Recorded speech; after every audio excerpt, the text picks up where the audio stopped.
முன்னாள் முதலமைச்சர் திரு ஓபிஎஸ் அவர்களுக்கு தற்போதைக்கு பொதுப்பணித்துறை ஒரு நோட்டீஸ் அனுப்பிச்சிருக்காங்க சார். அதாவது சார், வீட்டை நீங்க இன்னும் ஒரு 2 வாரத்துல காலி பண்ணணும் அப்படின்றதா அந்த நோட்டீஸ்ல இருக்கிற சாராம்சம். இது இப்போ கிடையாது.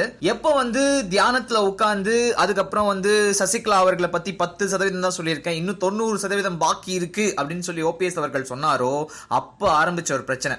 அதுக்கப்புறம் முதலமைச்சர் பதவி போயிடுச்சு, அதனால கிரீன்வேஸ் சாலையில் இருக்கிற அந்த தென்பெண்ணை இல்லத்தை நீங்க காலி பண்ணணும் அப்படின்னு சொல்லிட்டு செஞ்சாங்க. அதுக்கு ஓபிஎஸ் என்ன சொல்லியிருந்தாருன்னா, எனக்கு கால அவகாசம் வேணும் அப்படின்னு சொல்லி கேட்டிருந்தாரு. அதுக்கும் எந்த விதமான பதிலும் பொதுப்பணித்துறை கிட்ட இருந்து வரல. பதில் வரல அப்படின்றப்ப என்ன பண்ணியாகணும்னா காலி பண்ணி தான் ஆகணும். வேற வழி இல்லாம அவங்களும் காலி பண்ண ஆரம்பிச்சாங்க. இருந்தாலும் ஆர்கே நகர் தொகுதி எலெக்ஷன் முடியற வரைக்கும் நாம கிரீன்வேஸ் சாலையில இருக்கிற இந்த ஒரு இல்லத்திலேயே தொண்டர்களை சந்திப்போம் அப்படின்னு சொல்லி ஓபிஎஸ் கூட இருக்கிற மத்தவங்க சொன்னதன் காரணமா சரின்னு சொல்லி ஓபிஎஸும் அங்கிருந்தே தொண்டர்களை பார்த்துட்டு வர்றாரு.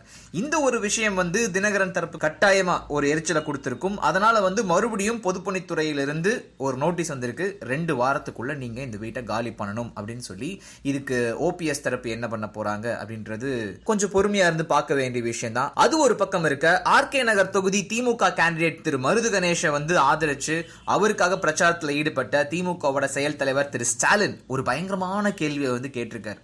அதாவது வழக்கம் போல பேசுறது மட்டும் இல்லாம கொஞ்சம் அதிகமாவே ஓபிஎஸ் தரப்பை விமர்சனம் பண்ணின திரு ஸ்டாலின் அவர்கள், நான் திரு ஓபிஎஸ் பார்த்து கேட்கிறேன், 90% ஆன உண்மைகளை நான் மறைச்சு வச்சிருக்கேன், 10% தான் சொல்லியிருக்கேன்னு சொல்லி அந்த தியானத்துல உட்கார்ந்ததுக்கு அப்புறம் நீங்க சொன்னீங்க. அந்த 90% முதல்ல நீங்க ஏன் இன்னும் வெளில சொல்லாம இருக்கீங்க? அது எங்க சொல்றீங்களோ இல்லையோ ஆர்கே நகர் தொகுதியில நீங்க சொல்லியே தீரணும், உங்களால முடியுமா அப்படின்ற ஒரு கேள்வியும் கேட்டிருக்காரு. கண்டிப்பா இது ஓபிஎஸ் காதுகளுக்கு போயிருக்கும்.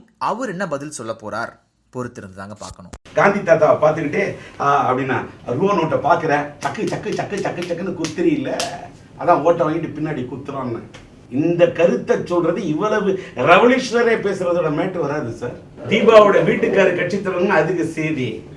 ஏன் கட்சி தொடங்கினார் தீபாவோட வீட்டுக்காரன்னா, அவர் அடுத்து அவரோட மனைவி தீபா ஆட்சியை பிடிக்கணுமா, முதலமைச்சர் ஆகணும். என்ன ஏன்னா